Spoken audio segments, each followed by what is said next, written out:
Hard sports all plays. Hard sports all plays. Hard sports all plays. 365, we making a place. We talking the game, get you to the days. We're high in the court, the dime in the lane. Variety topics living the same. All presentation, sports information, hitting the airways, taking the nation. Hard sport all plays, like working your faces. Grace at the field, so tie the laces. Hard sports all plays.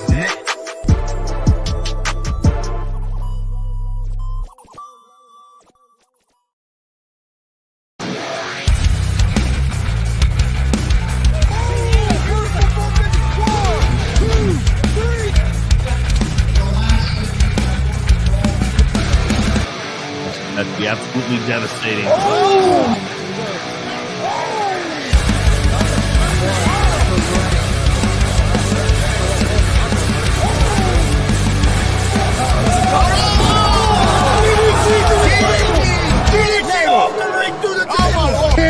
This is Joey Owens' show. They've been trying to get me on this broadcast forever, and this is the worst damn broadcast I've ever been on. So you all can kiss my ass while I win this match.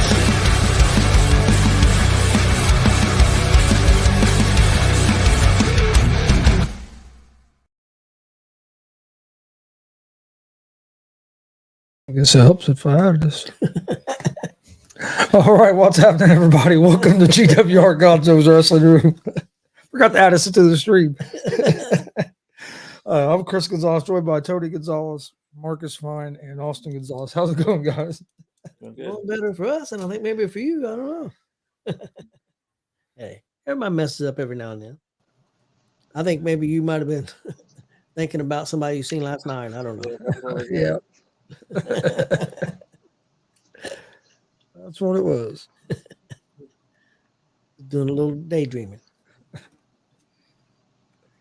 Well, we'll get started on our independent wrestling report. Well, I think we all just went to one show this past weekend. That was Sunday. It was Frontier Elite Wrestling. It was the first time for me and Chris. We got to broadcast there live. Marcus was with it, but he's seen a few shows there before. Our first time there. I thought it was a real good show.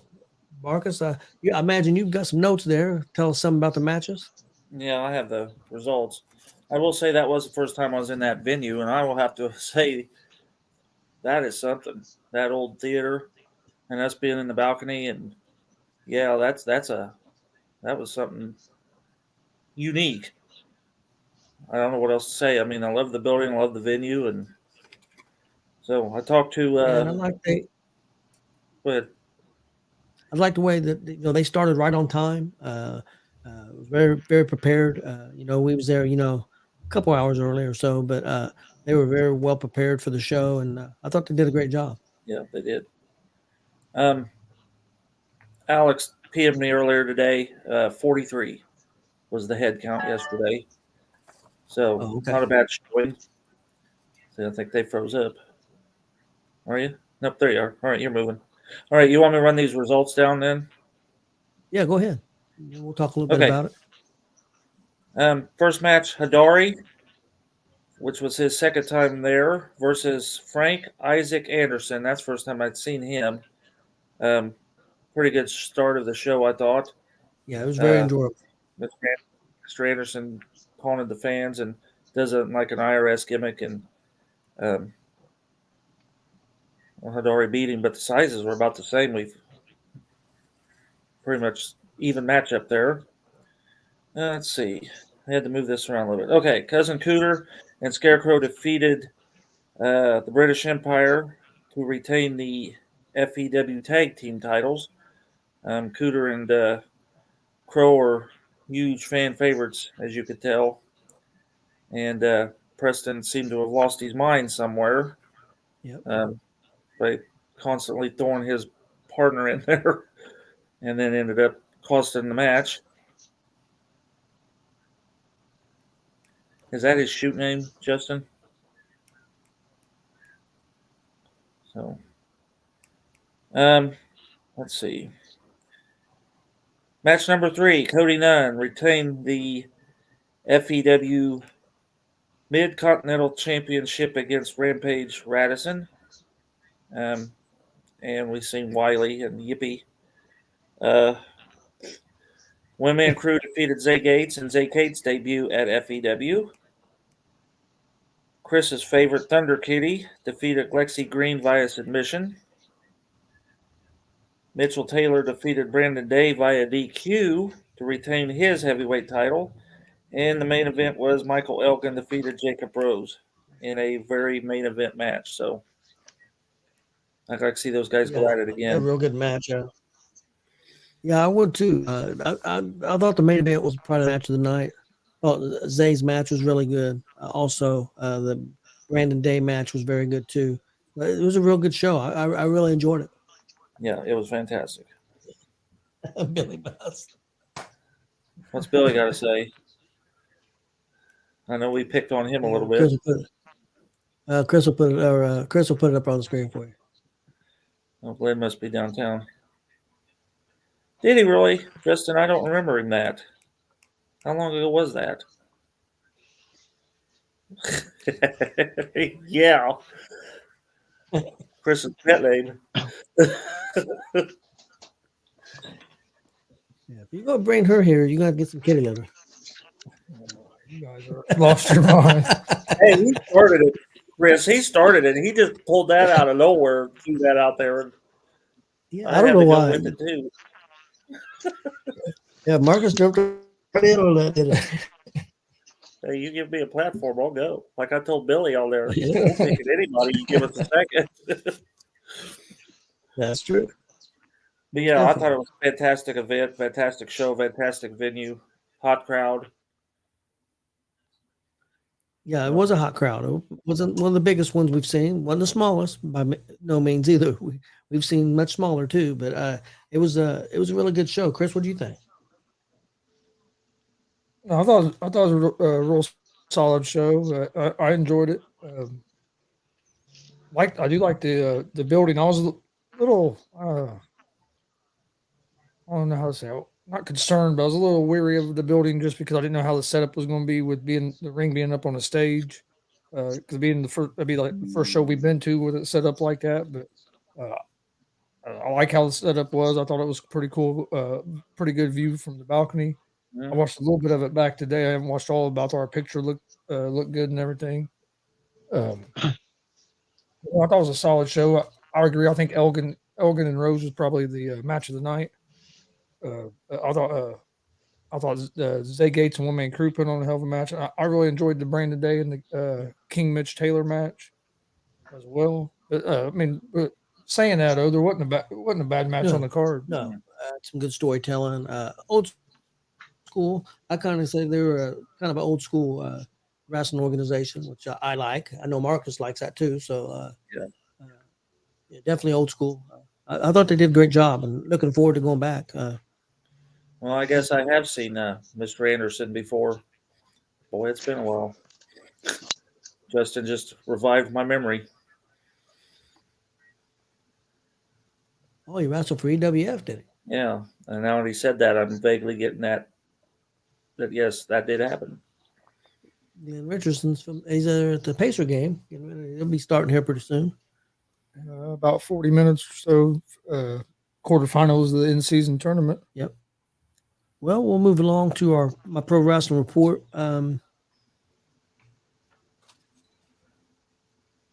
start off with Monday Night Raw. I thought it was a really good show.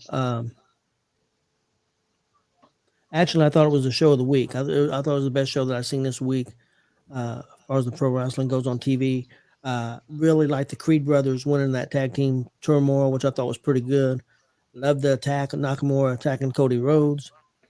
Loved the Bronson Reed and Ivar big man match.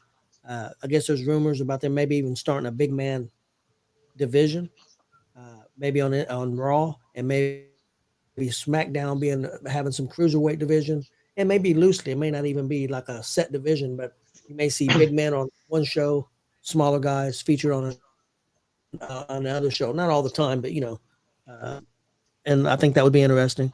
Randy Orton got a huge pop, started the show. He had a match with Dom, won it, looked great. Dude is jacked. Looks unbelievable. Thought the show was real good. Then ended the show with the very, I guess, not controversial in a way that he said anything controversial, but CM Punk promo. Some people liked it. Some people hated it. Um, I know Chris seen it. I know Austin seen it. I don't know if Mark has seen the promo or not. But Austin, what do you think of the promo? I thought the promo was okay. It wasn't anything amazing. It was pretty basic, pretty, you know, basic. I know a lot of people were saying, he was a hypocrite with the "I'm home here" stuff. They didn't like that and all, but I don't know. I thought it was decent for his first promo.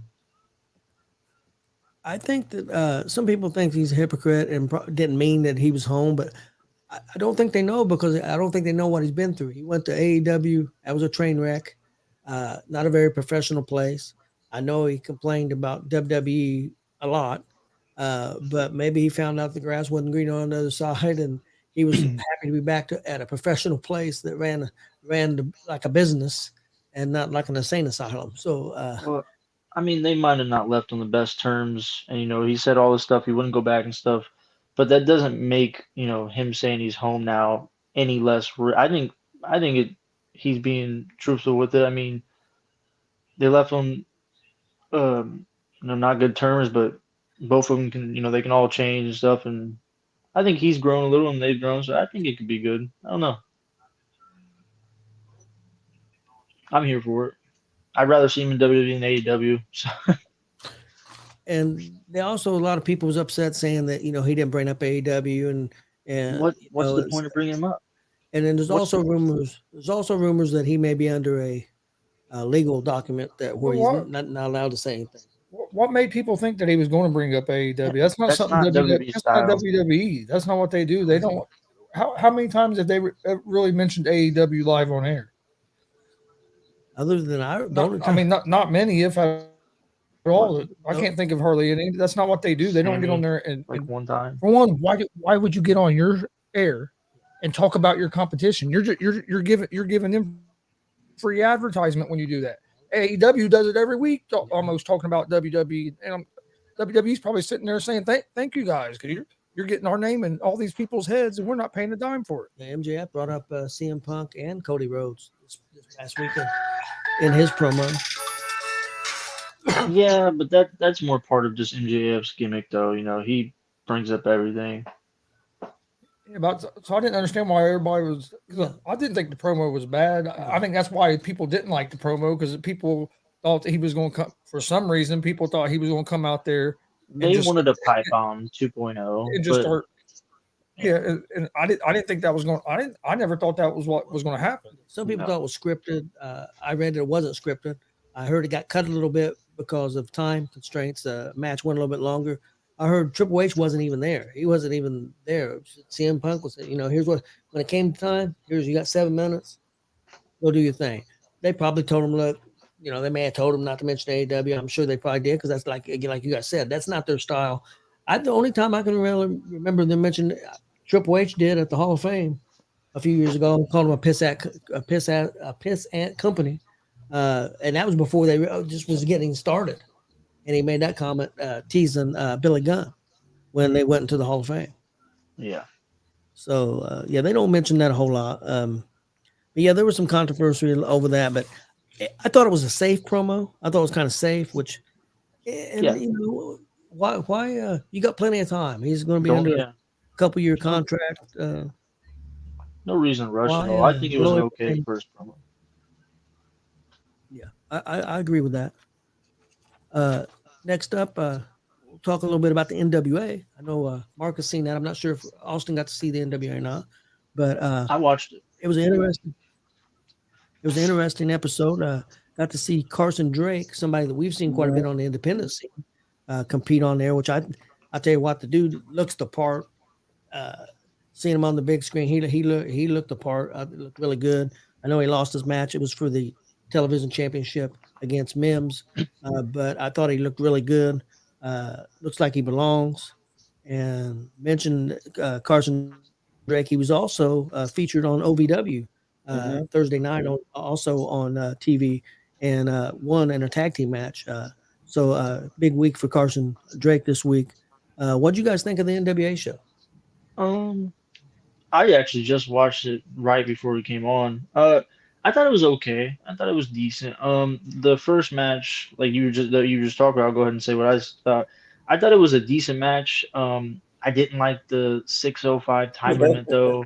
And then they didn't even, it was literally only like a 3.5 minute match, so it was over before it really got started. I thought it was going good, Yeah. and I thought they both looked decent, but yeah, it just kind of ended before it really got started.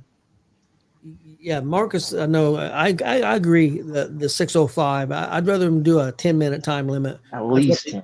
That's what TV used to be back in the day. TBS was I thought it was always 10 15. minutes. Time limit. I thought it was 15, and if they didn't win in the 15 minutes, I thought then the title was no longer on the line. I thought that I have to go double check because I thought the TV title matches on TV were 10 minutes it could have been. Well, It could have been. back in TBS in the 80s. That's what I thought, but I could be wrong. But yeah, I would like to see them extend that because you got two talents like that. I would love to see them go 8 or 9 minutes. Well, the biggest problem with that time limit is you're telling us that the most this match could be is 6:05 if it goes the time limit. So we know it's not going to go the time limit most. So we already know it's going to be a short match, which kind of takes you out of the match to begin with. I agree. And you're talking champions. If you're Mhm. talking like rookies versus jobbers, yeah, 6 minutes is enough. But Mims is Yeah, it was a championship match. It was for the what title. Carson Drake can do, and Mims is good, and Yeah. 6:05 is just a ridiculous number. So What did you guys think of I'd like the women's match. What did you guys think of the women's match? yeah, Yeah, I thought the women's match was pretty decent. I thought it was pretty good. I really thought that the Tiffany, I can't pronounce her last name, but I thought she was really good with the character work and stuff, just like in the ring, just being a character stuff. I thought it was a decent match. She's the I believe I know she wrestles OVW. I think she's the champion of OVW. I think they did say that she was at least a Yeah. champion in OVW. Yes. Yep. Also, so it seems like they're working quite a bit with OVW now. Anything else stand out to you in that episode to you guys? Once again, Tom Latimer is terrible selling. I've seen him wrestle a couple of times. That dude cannot sell. Yeah, he don't sell a whole lot. didn't they do I the don't know. Carnival Girl on that one too? I think that was the episode before. Okay, They said that they're going to be next week though. I do want to see Slime Balls. You want to see Slime Balls, Austin? I want to see. I want to see what Never they seen them, are. so they're next week though, right? Yep. Yeah, Yep. I It'll be the haven't first seen them match. either. I'm curious, but they got a Oh, promo. okay. Yeah, I seen the promo. That was And interesting. that ties in with the other things I've got to talk about real quick. They started this territory system. They come from NWA Exodus. Oh, I'm probably not pronouncing it right, but anyway, it's spelled EXODUS. Excellent. Like the Bible. Going to be pro Midwest territory from Florida. That's where they're from. And they just announced today their second territory. It is NWA JCP South JCP Promotions Southeast, and it's in Tennessee. They just added their second territory. Let me ask, do you guys think that this territory system can work for them? I don't know. It's kind of a little old school for me personally. I just don't know as a more newer fan. I don't know if it would really, if I could get into all that. Is that JCP like Juggalo Championship? No. No. I was trying to figure my letters out. It's a name, Jim Caritas or something promotions. Is the guy's name. I thought you were going to say Crockett. No, that's Yeah, Crockett. that's That's what I was thinking. what I just said, yeah. JCP was Jim Crockett Promotion. But Who knows? They might do a NWA DCCW Midwest territory. hey, hopefully. Well, CWF in Lafayette when they were Central Wrestling Federation, they went to NWA Indiana there at the end of their run. Well, the advantage would be for them, I think, would be that the fact that they can bring talent, like which they've been doing. They've been bringing new talent in and give them a try, and they may find somebody that clicks. And they're starting off, they're not paying them very much money, if anything at all. So I think that's a good way to bring new talent in at a cheap price. So I think that's an advantage Now, whether it works, I guess we'll have to give it time to see. Now, just one question about, you said that they do kind of have the TV deal. It's on the app at least, right? You said. Yeah, right now they're on the app. They got 8 episodes on CW app. Is there any talks NWA of them does. like making the episodes a little longer? Yeah, Because I don't know. 45 minutes, Or they need to start putting so many matches because those matches are still really rushed. Yep. They're trying Yeah, to put so it's much even- story into a small time period, and it's like, if you're doing 45 minutes, you need less matches or you need more time so you can do it. I mean, I think they should go bump up to at least like an hour and a half for I the agree. match count they're doing at least. I So are agree. they allowed to act like they're doing coke on the app? I don't know. I don't know. I That's mean, the first episode. I was thinking of the arena in Jeffersonville. Let's see what we can cram in a. I mean, we found that you might lose your TV deal if you do that, Well, but, do it on but pay-per-view, you can still be on that. Yeah, they're on that. That still that don't make no sense to me. And another thing don't make no sense to me real quick is AEW cutting. We're going Rick- to talk about that. We'll okay. talk, yeah, I've got that down. Because that's ridiculous. I've got that down to talk about when we get there. So, anything else on the NWA guys? No, Okay, I thought it was an moving on. okay one. They're keeping my interest. I will give you that. Yes. I look forward to seeing that. I wish they'd put him on TV and give him an opportunity. Give him 6 months, give him a year. Whether they'll allow that now since NXT is signed with CW, I don't know. They're on the app, so but NXT ain't started yet either. So we'll see what 2024 brings. Next up is NXT. I thought it was a pretty good show. The match for me of the night was Dragunov against Nathan Frazier. I thought that was a really good match. Also, 2 matches stood out to me. Wesley defeated Johnny Gargano. Bronson Reed. Bronson Reed. What the hell's going on? Yeah, we're gonna get kicked off. there. Yeah. You're bringing up coke. I'm bringing up weed. What the hell? You see what I put up with all day, and you live with it. You know them guys, and that's what I go through on the weekend. Yeah. I'll try this again. Wesley defeated Johnny Gargano, Bronson Reed, Cameron Grimes in a fatal 4-way to earn a shot at the North American Championship. So that was something that Don put together. He had to win that match to get a shot at him. And I assume that's going to be at their next pay-per-view on December 9th. But I thought it was a pretty good show. Did you get to see the show Austin? I didn't watch this. I watched some highlights and stuff, but I didn't get to watch it. No. I thought it was decent. Next up, we'll go to AEW. Thought it was a pretty good show. Good segment with Edge. Why ain't they getting kicked off TV? He dropped the F-bomb live on TV. The censor must have went to sleep. So, Oh, I heard about that. yeah, he told Christian, oh, by the way, fuck you. and no, and that's how it exactly went out on the air. They didn't censor it at all. I'm sure they're going to pay a hefty fine for that. But they had some pretty good matches on the show, actually. It had Jay White against Swerve Strickland. That was pretty good. The story with MJF and the Devil is going pretty well. My concern is it going to pay off? Who's going to end up being the Devil, and is it going to pay off for him in the long run? It reminds me a lot of Aces of 8. Me and Austin was talking about that because I predict the Devil is going to be MJF. I think he's going to be the heel, and he's playing everybody. That's what I think it's going to be, but we'll see. And that would be almost an exact copy of Impact or TNA with Bully Ray. Yeah. They could do a little Vince thing too. It was me all along, Adam. Yeah, the Vince thing, that story, yeah. So it's kind of going down those lines, I think. But we'll see. We'll see where that goes. But I thought it was a pretty good show. Friday's show, SmackDown, I thought was a pretty good show. We had Escobar continuing his heel run, and I think they're building him strong. He beat Jaquan Wild, who used to be a partner with in the AWO. So I thought it was pretty good. Logan Paul made an appearance and announced that his next championship match will be a winner of an 8-man tournament. And so they're starting that next week. So I think that's going to be interesting. Orton made an appearance, and we had the people in charge of each brand on there and offering him a contract for SmackDown and for Raw. He chose SmackDown because he was guaranteed to be able to go against the Bloodline, and he wants Roman.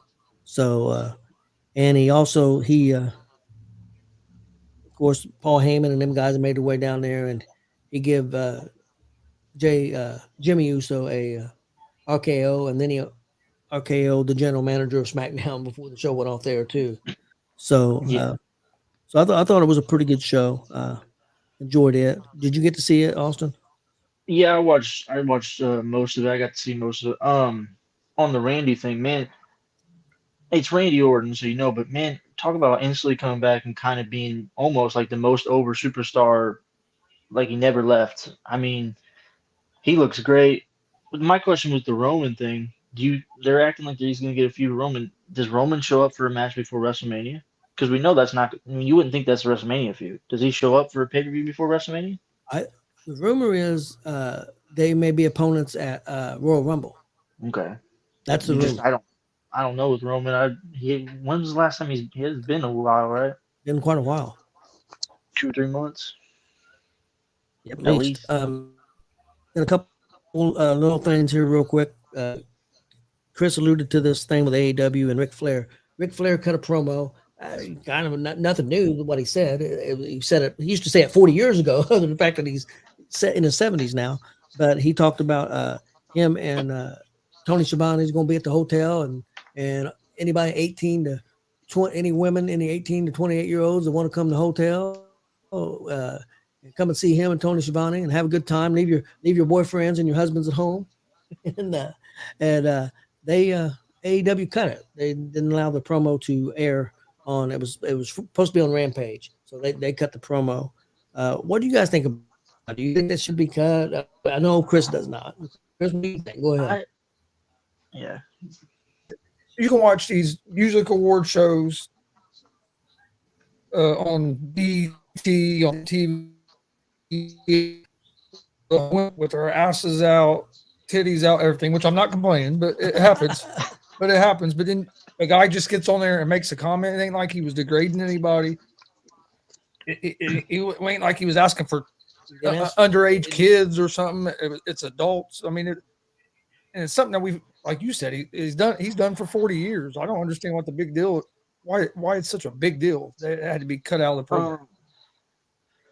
My take on it, I don't think it got cut because of what he said. I think it kind of got cut because who said it. I mean, yes, he's been saying forever, but now with all the stuff that's came out with him last couple of years, he probably shouldn't be the one on your television show to be saying stuff like that.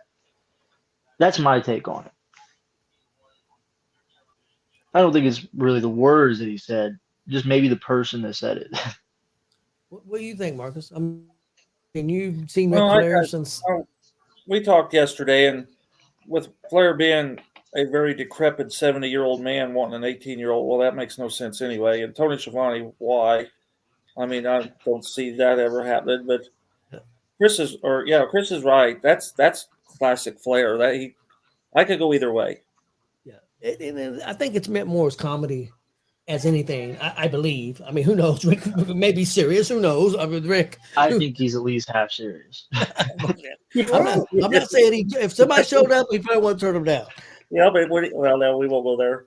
If he's 70 years old and has that kind of pull, more power to him. Yeah, if he can handle an 18-year-old, go for it, Rick. But and I had one other thing I wanted to ask you guys. Exactly, Billy. Yeah, right, Billy. What Billy say here? He says basically you need to let me. Yeah, I agree. They do need to toughen up a little bit. I mean, and I'm not saying this to say that the Attitude Era was great. Everybody talks about they want the Attitude Era back and all this back. If you can't handle Ric Flair saying that, there's a whole lot more outrageous shit done in Attitude Era than that. That ain't fact. They have to cut out the whole damn show. Yeah. We've cut SmackDown to 4 minutes because that's all we got past the censor. That's all it's politically correct to show. 4 minutes. That's true. That's true. One other thing I want to talk about before we move on real quick. is WWE still has not got a contract for Raw for 2024. SmackDown is going to USA. Of course, NXT is going to CW, but Raw has not found a new home. There's been some rumors and talks about maybe going to FX, which FX is not. People say, well, it's going to Fox. Now, it's weird because FX ain't owned by Fox, it's owned by Disney, which I didn't know that till just recently. But AEW is also trying to get their deal renewed with TBS and TNT, Warner Brothers and stuff. But now there is some rumors going around and that WWE had talks with them in October and they were turned down. But now they're saying that there are talks going on again. What happens, guys, if Raw moves to TBS and TNT and AEW loses the TV deal?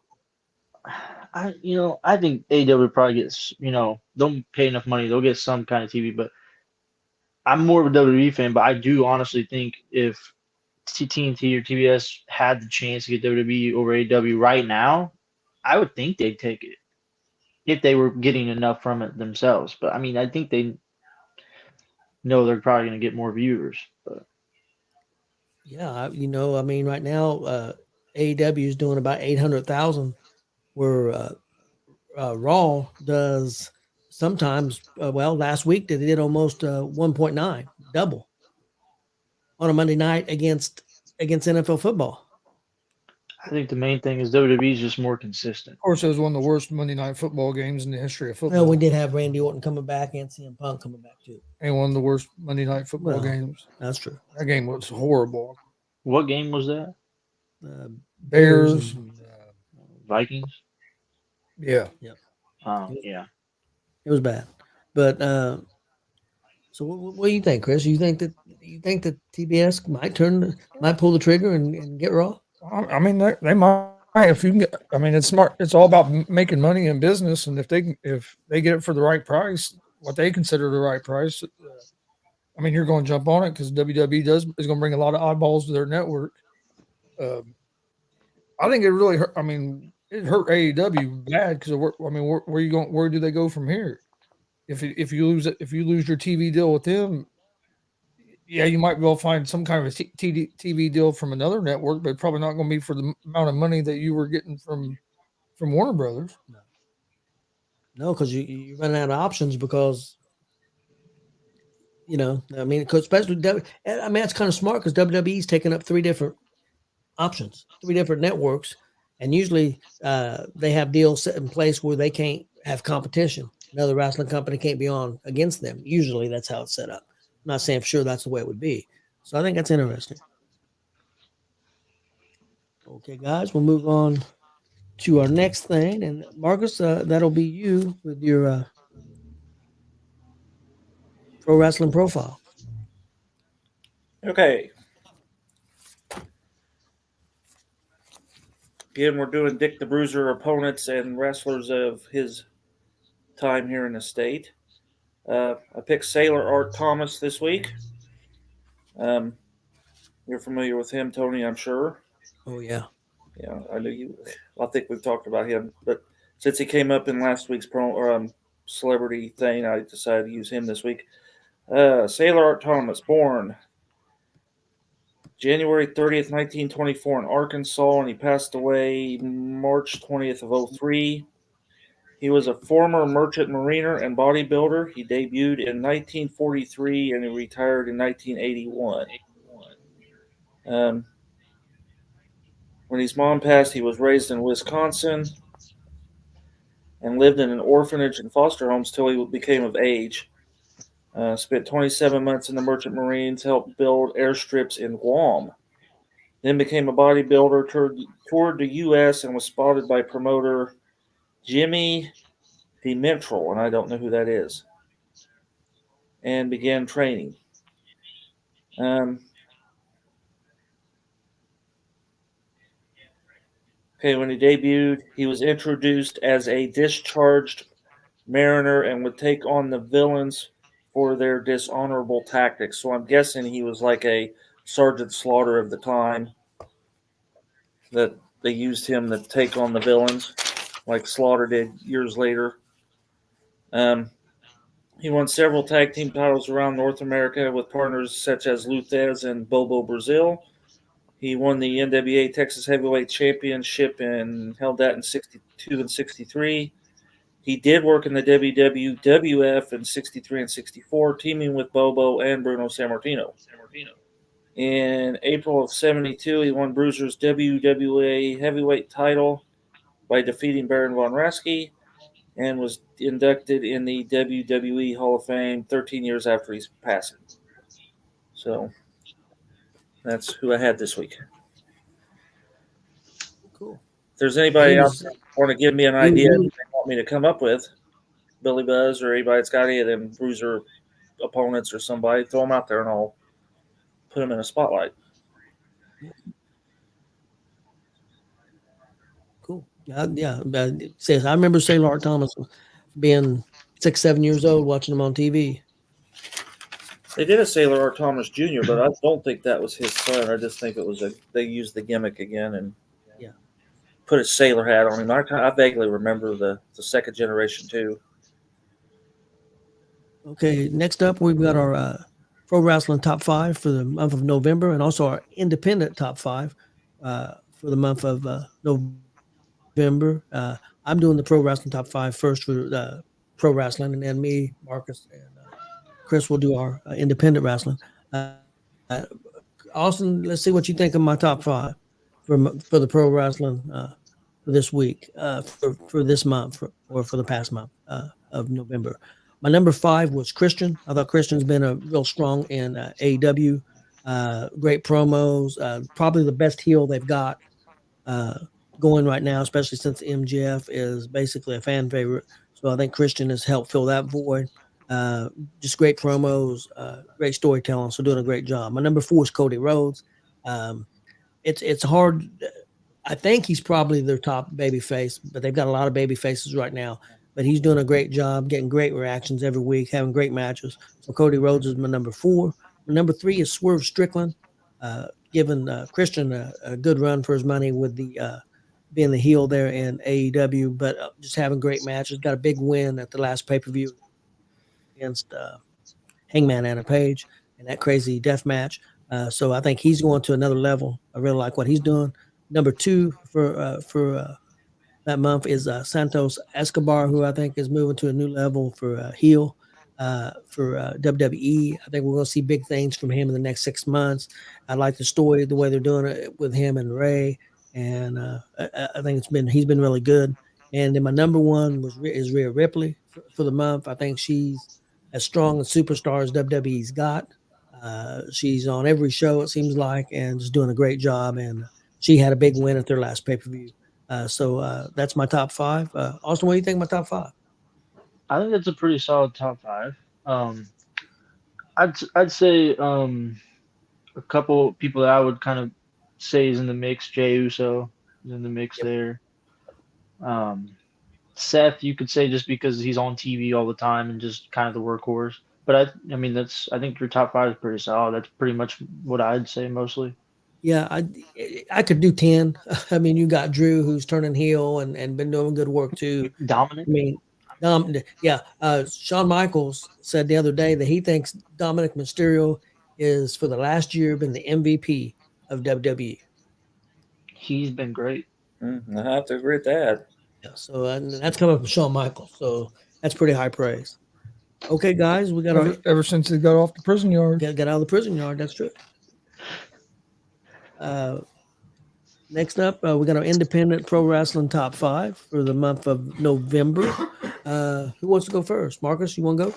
All right, I'll go. All right, my top 5, starting from 5 up to 1. Number 5, Jason Levi. Jason Levi successfully defended his NGW heavyweight title against Congo Kong, and 5 days later was in the ring at the Dub and wrestled Hidari. Number 4 is a tag team. Mike King and Joey the Kid Owens for becoming the new DCCW Tag Team Champions, defeating the Beaver Boys. Number 3, Mitchell Taylor for becoming the new F.E.W champion by defeating Brandon Day. Number 2, I give it to Tyler Scott for becoming the new JICW Cruiserweight Champion by defeating Casey Grim Santos. And number 1's a tag team as well. The Dirty Birds, in their 1-year run, finally became the AACW Tag Champions, and they well deserve number 1 for what they've improved immensely Yes. over last year. So that's it. Jason Levi, Mitchell Taylor, Joey Owens, and Mike King, Tyler Scott, and the Dirty Birds. That's a great top 5. Completely, quite a bit different from mine, but I think that's an awesome top 5. Chris, what you got? All right, my top 5. Number 5, I have Zay Gates. We got to see him a couple times in the month of November. One that sticks out is against Jared Kripke at Warrior Pro a couple weeks ago. So I have him at 5 this month. I have Jordan James at number 4. We saw him at DCCW flexing on muscular dystrophy against Luke Savage. And then we saw him just a couple days later against Logan Myers at the WCW Veteran Show. I thought both of them were real solid matches. Number 3, I have Blake Money Wright.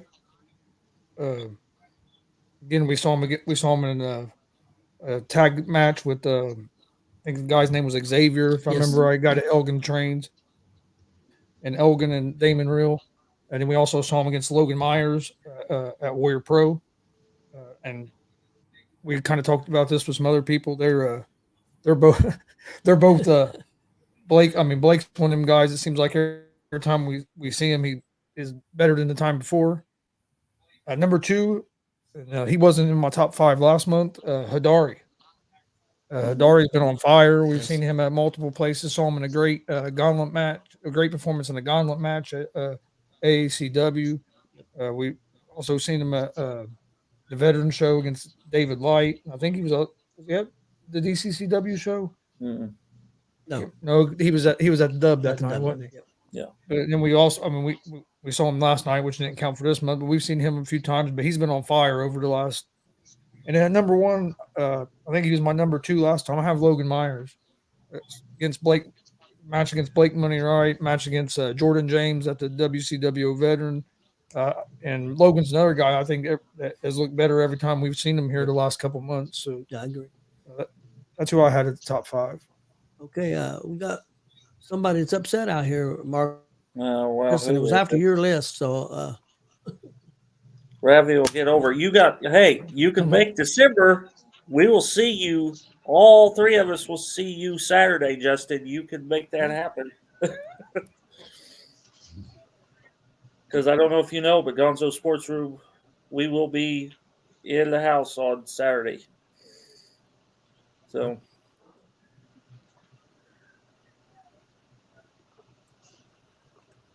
okay, so So he'll make December. I'll make December. Okay, Number number 5. I'll give you a little insight, Justin. Your opponent says the same thing. Now we're ready. I think Justin. I better not say that.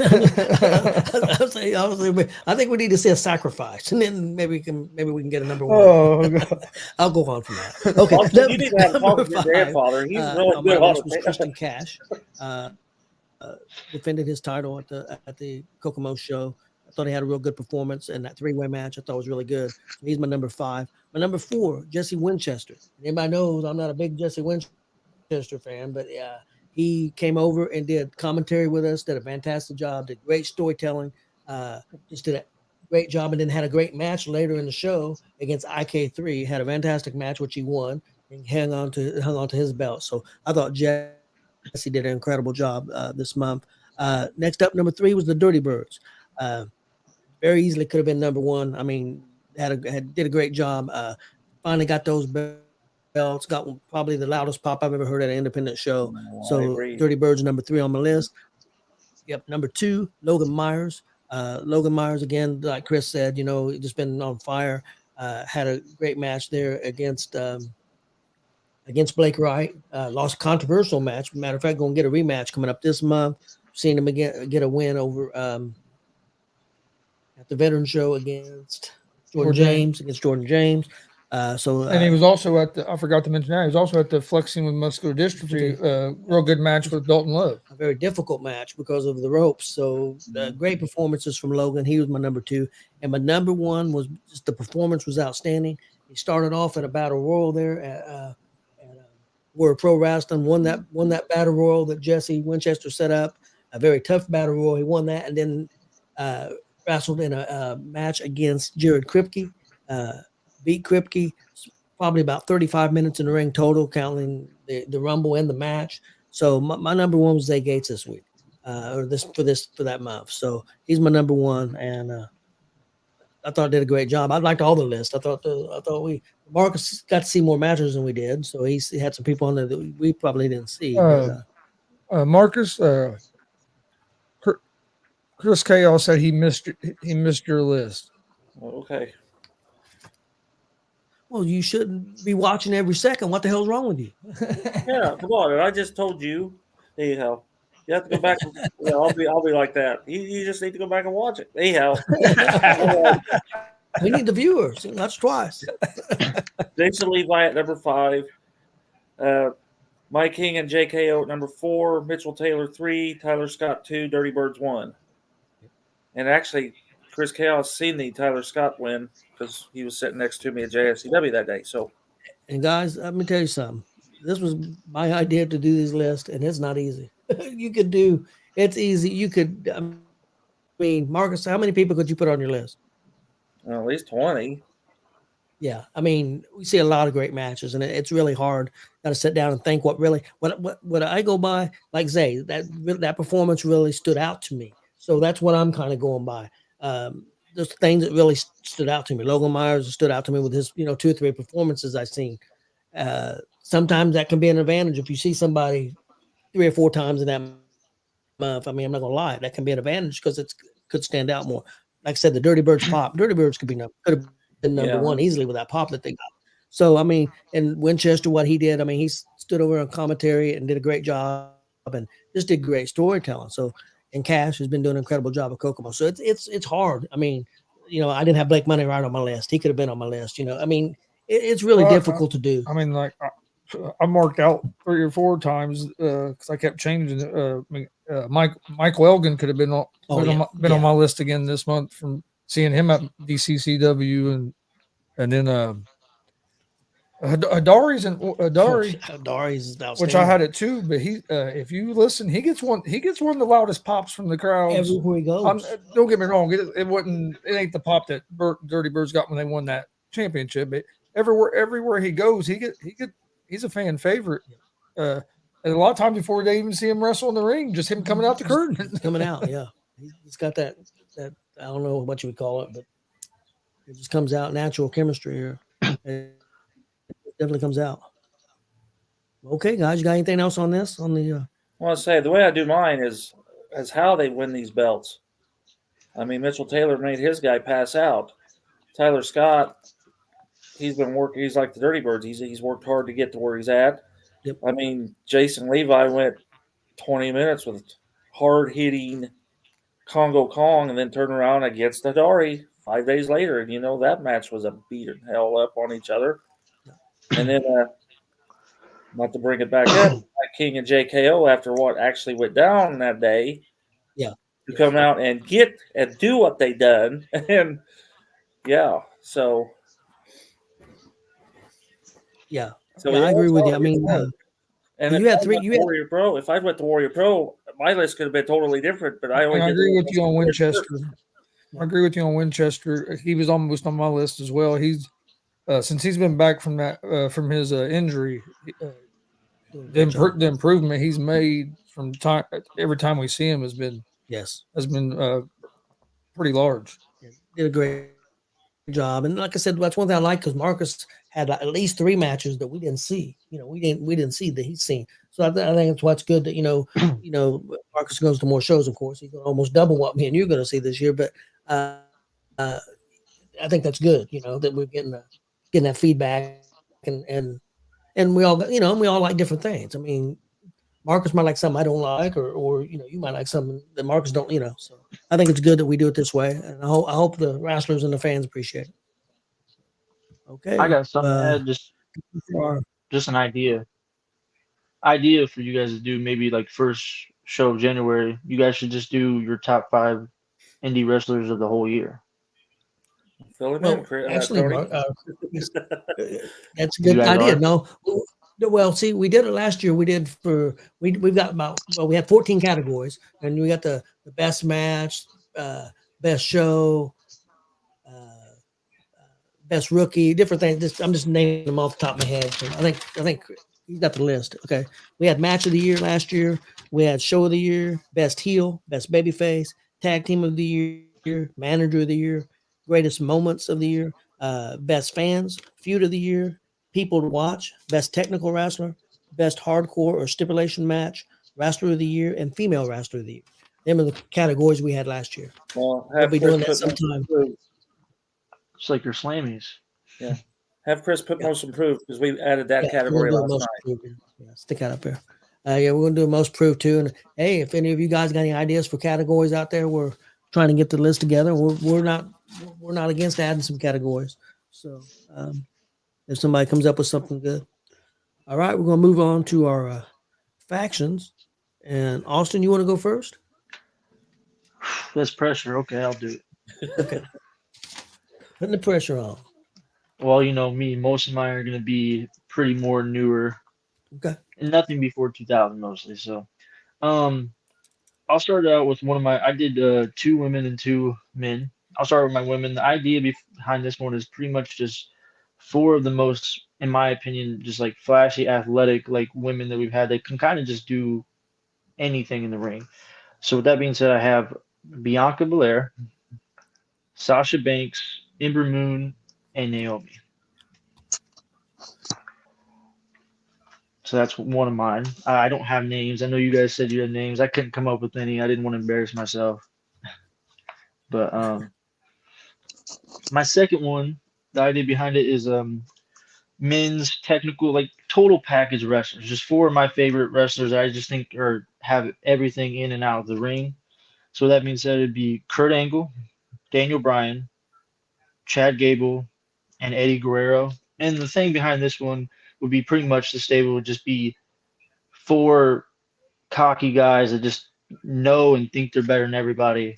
And they don't have to be super big, but they're just the best. So that's pretty much the gimmick behind that. My third one is the other women. This one is just 4 of the strongest, just powerful, like just dominant women. Just I think it would just be a great faction that would just tear it up. Rhea Ripley, Beth Phoenix, China, and Victoria. I knew he was gonna have China in there. As soon as he said he was doing that type of faction, I figured he was gonna have China in there. All 4 of them are they just have a dominant presence and just 4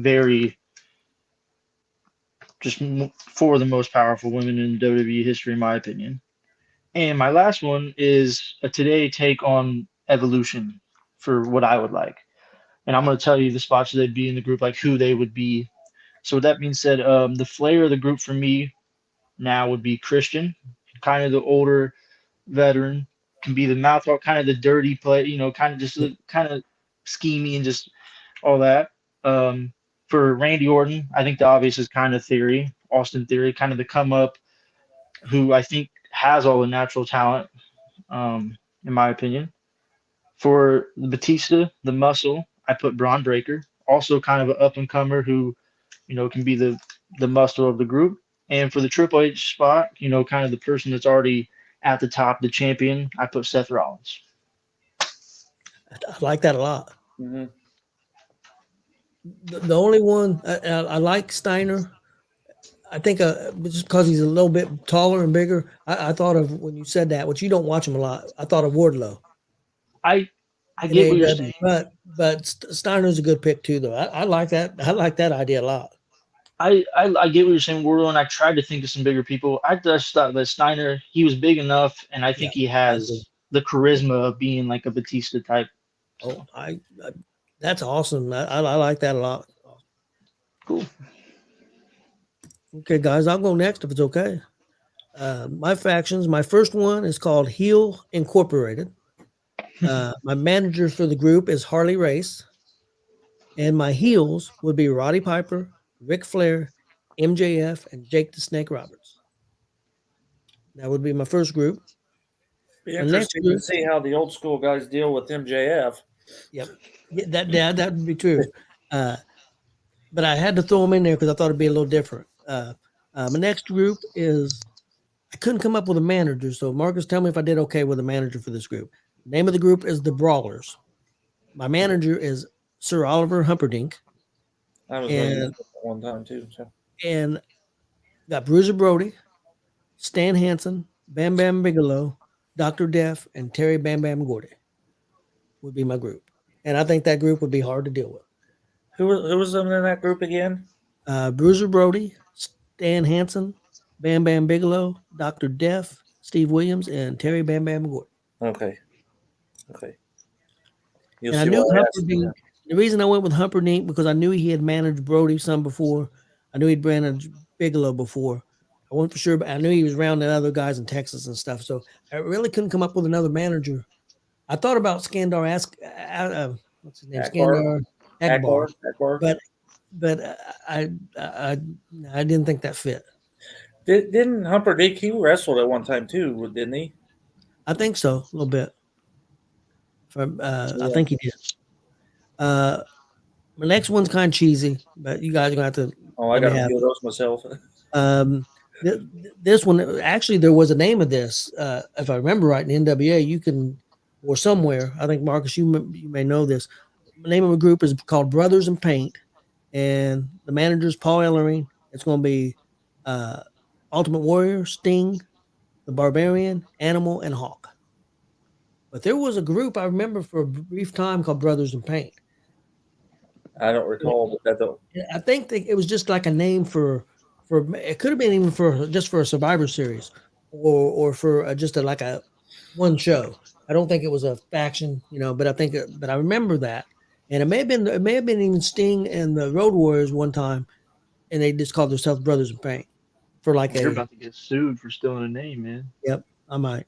And then my last one is the group is called the Dark Side. The manager is Fallen Angel, who is also known as Woman. It will be Kevin Sullivan, Bray Wyatt, Undertaker, and Kane would have been the group. I'm just trying to picture that. I almost had one similar, but instead of Sullivan, I had the Boogeyman. Just going straight, just really crazy gimmick. I almost went with Kevin Sullivan as the manager of that group and added Papa Shango in there. Yeah, now that would work too. Yeah, I almost did that. And you can see where I got Papa Shango crossed out. All right. Well, that's it for me.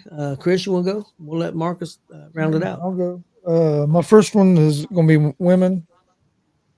I came up with the name Women of Destruction. Zoe Stark, Rhea Ripley, Jade Cargill, and Bianca Belair. That's a good one. That's a good group. Then I have one called The Tradition. It's Goldust, Cody Rhodes, Jey Uso, and Jimmy Uso. Basically, Okay. kind of like the guys are second generation, third generation guys. Yeah, that'd be good. Yeah. And then my last one, I only had three. You know who'd be a good manager for that group? If you think about it, Paul Heyman. Paul Heyman. I didn't think about that. Because his connections with Dusty Rhodes and his connections with the Usos family. That would work. And then my last one, I'm calling it the Devil's Army. It's MJF, Triple H, Randy Orton, and Roman Reigns. Okay. It's interesting. Four guys I think are some of the better heels. Okay, Mr. Marcus. Well, I actually have 7, but 4 are legitimates, and then I got 3 hokies. So what one you want first? Do your Hokies first. Okay, well, of course, I had the Faces of Foley, and I guess you could guarantee what 4 guys I put there. Yeah.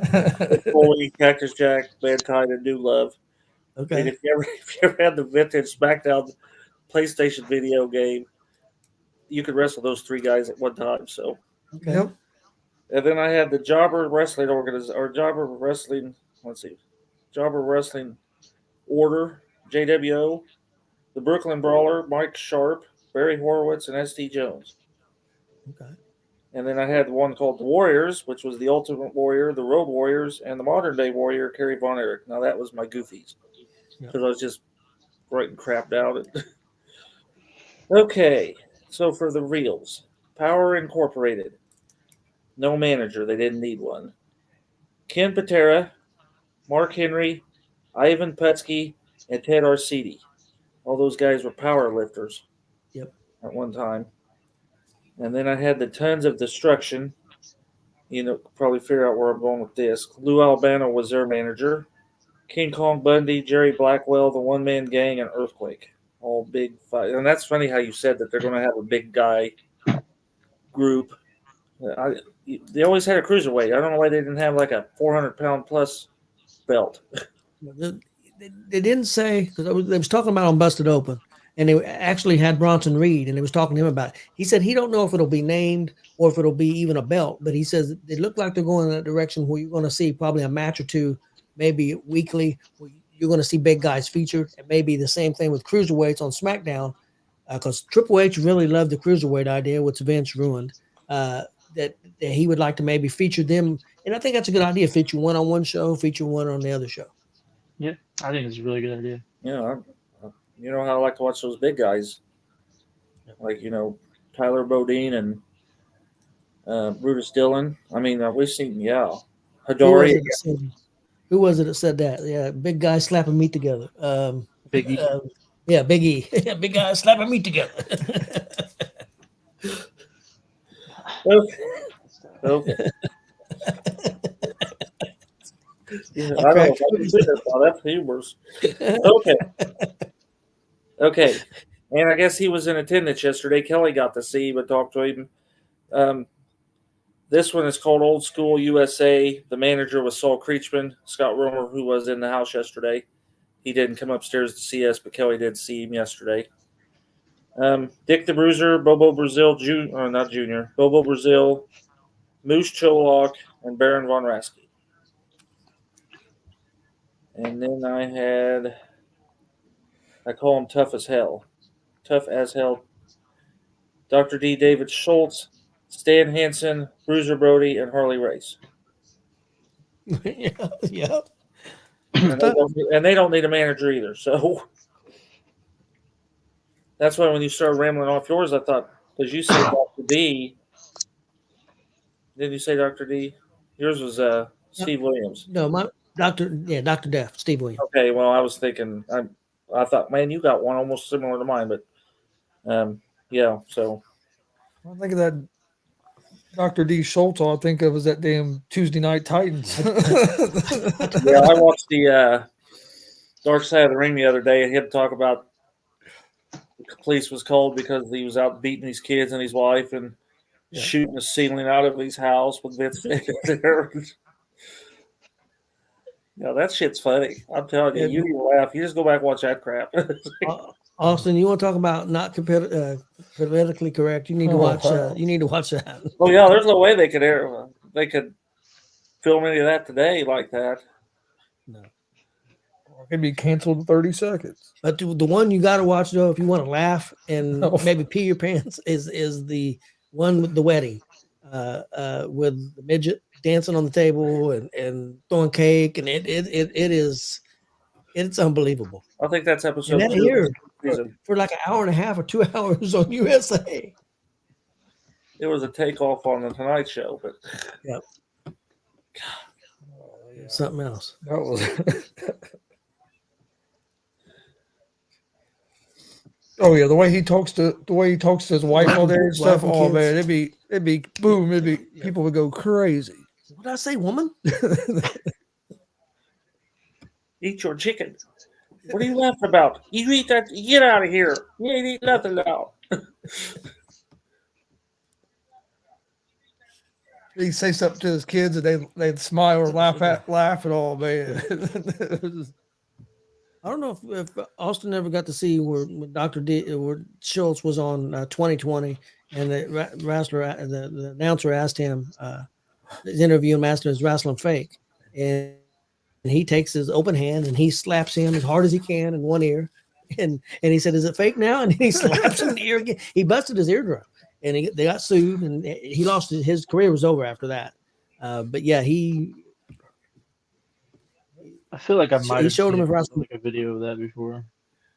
And then the other one when David Belzer asked Hulk Hogan, "Put a move on me, and yeah, I've and seen he that. grabs that front headlock on him and just squeezes and then lets him go, and lets blood comes out on the floor. That's nuts. I've seen that one. Belzer got a lot of money on that too. Yeah, they called it Shea Hogan. That's what he named the house. He made enough. He made a mansion. Called it Shea Hogan. Yep, he sure did. I remember when that 2020 aired live. I got it on a VHS tape up in the collection where I taped it off the TV the night it aired. So Yeah, they showed that live, and I think that was on the same show where they showed a guy cutting his head. yes, it was at How they Eddie Mansfield. yeah, the guy cut, What's that dark Eddie side of the Mansfield cut his world? head on the air. You either give me health insurance show or how let's to go blade. to business. You want to see that? All you gotta do is watch a John Moxley match. It's true. You know, see how to blade? Just watch a John John Moxley Moxley. match. He'll sit in the middle of the ring and Yeah. do it right in front of the camera. I hate Just to had say to bring that. John I used to Moxley be a big fan. I used to be a big Moxley fan, but man, it's hard to watch him now. He was never good. I go. I liked him as Ambrose. I did. I liked it. I thought he was decent as Ambrose, but I always felt, for me personally, he was my least favorite Shield member Well, I agree with from that. day one. Yep. From And day one. and I hate Roman Reigns, but I agree with that. No, I agree with that, but I even liked him as Moxley, which we saw him independent, but then even when he was first in AEW, but now it's just I can't watch all the no selling. I will say his one match we've seen at the indie show where they went out in traffic was one of the craziest matches I've ever seen live. I'll give him that. It was. They went out in live traffic. Well, the one I've seen him in, he was in a Fans Bring the Weapons match, and somebody brought a summer sausage. That still kills me. And he hauled off and hit the guy at that summer sausage and broke it in half. He reached down, bit the end out of it, pooh, right on top of it. But that's classic stuff right there. Yeah, that's pretty awesome. That match I also talk about, that was crazy. They threw the guy over the rail on top of the chairs, and then he was outside in the middle of the road, cars coming down the street. Do him on top of the hood of a car. Could you imagine me driving down the street and somebody stop you on top of your car? Not in the area that was at. That was he probably seen it 3 blocks prior to that too. So it was just another day in the neighborhood for that area. That wasn't the best area over there. Ooh, I took my son with me the night I went down there. I went to one of those. And it's like, you're going with me. I need some kind of backup out here. It was a good show too, because they had Bryan Danielson was there Against I can't think of his name. Billy Rock. No, Drake Younger. Rock was there, but Rock wrestled, but against Drake Younger. Against Drake Younger, and Billy Rock was there. Moxley. Of course, it was before Moxley and Daniel. Well, Danielson had been in WWE once before. He was in the NXT and he did the little. He was Well, he came up with he got fired for choking the dude with the mic. Yeah, it was yeah. Nexus He came thing. up with He choked Nexus. that guy. He choked that ring announcer with the cord, and they fired him. And then it was right. It was actually the weekend before he came back. Yep. Yeah, he came back at SummerSlam, right? Yep. As like the mysterious member.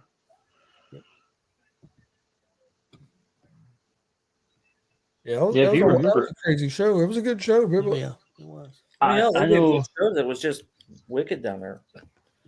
I know you probably remember, but I wasn't a big Daniel Bryan fan until pretty much WrestleMania 30.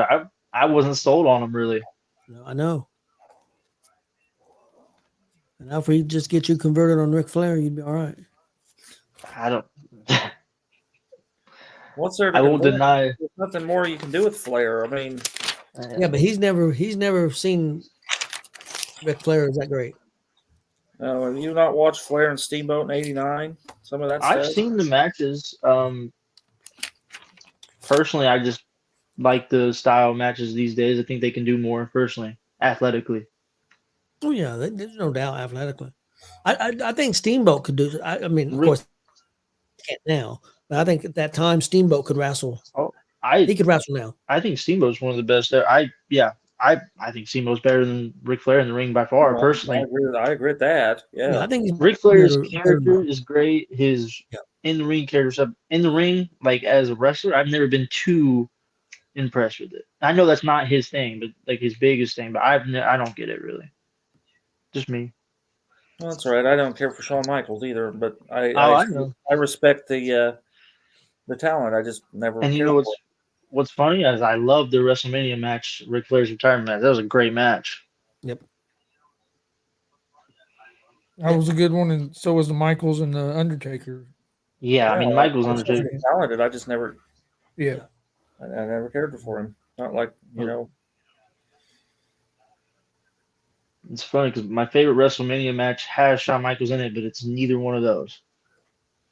Kurt Angle. Yes, that's my favorite WrestleMania match of all time. It's a good one. And if he'd got the accident when it happened with his athletic ability, I think Owen Hart would have been known as one of the best of all time. Yeah, He still kind of is. Because he was athletically, he was way ahead of his of that time period. He could do stuff nobody had seen and could do it yet. Yep. You got to think Michaels wasted 5 years of his career. I know they say he had a bad back, and I think he did have some problems, but most of that problem was the drugs. If he could have cleaned up earlier, he lost 4 or 5 years of his career because of that stuff. And screwing Sonny. Yeah. Well, you heard she got 17 years, right? Yep. We will see her around for a while. Yep.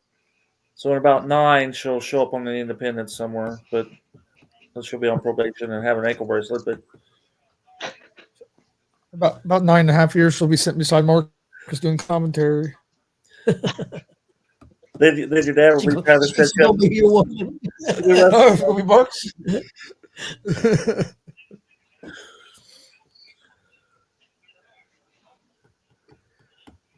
Did you get through all yours, Marcus? Yes, I'm done. Okay. Well, we Marcus. no, I can't remember what it is. We come up with something last night. Yeah, we probably better not. No, we better not say We it on better air. not say it on air. No, we can't say it on air. I got to laughing about what I had said about Yes, that's what it's concerning. But we the can't say it t-shirts. on air. remember what I You said know it's about the bad when I'm t-shirts. censoring myself. Well, you remember what I said about the t-shirts. Yeah. I got more to add to that, but like Okay. again, this is not where to do it. So Yeah, no. I almost said it too, and I caught myself.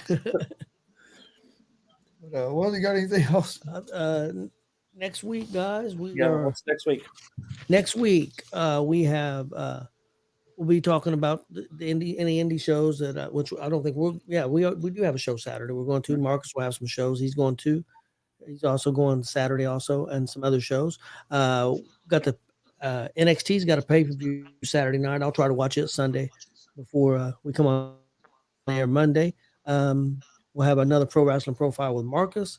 We'll come up with some topics to discuss. And then I also got the rankers, the best brawlers in history. It's a 32-man bracket, and it was done over 997 votes is what they took in to come up with this. Oh, that'd be great. With these results. So this a little fun thing. Who do you think number one brawler is? See if anybody can guess it. I'm not going to give it away unless somebody guesses it. Brawler? Who? Stan Hansen. Nope. What can you give me like what time period? I'm gonna say Stone Cold. That's all he was a brawler, basically. Let me just see if Hansen's on the list here. Well, let me rephrase that. That's what he was toward the later. When he got big, he was a brawler because he'd been hurt. Before that, he was a hell of a wrestler. Yeah. Hansen is number 8 on the list. But when Stone Cold got big as Stone Cold, he was mainly just a brawler. He couldn't do a whole lot of the. He couldn't do a lot of stuff he used to be. What time period is the? He wrestled some late 80s, big in the 90s, even wrestled some in the 2000s. Oh, you're a little later than that. Okay. For some reason, I'm only going to say that I don't think it is, and I wouldn't put it, but because of the gimmick they gave him in his later years, is it The Undertaker? No, let me see if Undertaker's Okay, even on the because they were list. trying to call him like the most deadliest striker, and he would do the UFC stuff because he's a big UFC fan. And I, that was so. Undertaker is number 5 on the list. I knew he would be high. I knew it. I wouldn't put him that high, but I knew he would be. You got a guess, Chris, or could you see the list? I said Stone Oh, Cold. you said Stone Cold. I'll give you this. He's number 2 on the list. All right. And I don't think he's. I think that's personally. I think that's too high, Yeah, for a brawler. Yeah. in my opinion. I mean, he's a good brawler, but I think that's too high. That's just me personally. Is it But yeah, Triple we'll be H? doing that next week. Triple H is on the list. He's not number 1. He's middle of the road. No, not middle of the road. He's down towards the end. All right. Well, I'll probably get on and probably comment with you guys on that one. I'm sure I usually get on because I'll work, but I usually get on right around the time you guys do the brackets. So I'll probably be on time to at least comment. Okay. All right. So well, really, I don't really have homework then, except for my spotlight. nope, that's it. All right. Then we can't write down results till we go to see what they are. So Yep, that's true. You'll probably be going more likely to the dub. yeah, that's playing the dub and NGW. That's the 2 this week. Okay. We'll come back. I'll watch that pay-per-view on probably Sunday. I'll probably watch it. That's NXT Deadline. Is it this upcoming Saturday? Yep. Nice. I'm off. Let's go. All right. We appreciate everybody watching. Please hit that subscribe button on YouTube at Gonzo'S Sports Room. Like and follow Facebook, Twitch, Twitter, Instagram at Gonzo'S Sports Room as well. If you missed FEW, Interviews. We got an interview this week. Sorry, I didn't want you to get off the air before we said it. if you missed FEW Frontier Elite Wrestling Retaliation last night, go check that out on our YouTube page. Also, we do have, like Marcus just said, interview on Thursday at 7. 8. Or 8. Was it 8? Yeah, it was 8, wasn't it? Yep, 8. At 8 with Chris Chaos and Warren Misery. Yep. They'll be joining us Thursday at 8 o'clock. So join us for that. You can find out on Facebook, YouTube, Twitch, Twitter. Yeah, all those platforms at Gonzo'S Sports Room. Anything else other than Saturday will be at NGW? That start at 5, 6. Oh, I think it's 6, but I'll touch base with you.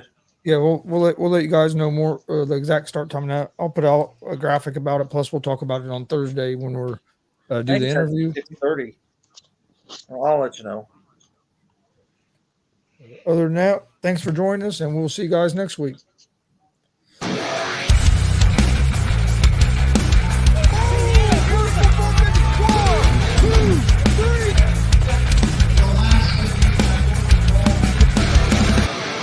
That'd be absolutely devastating.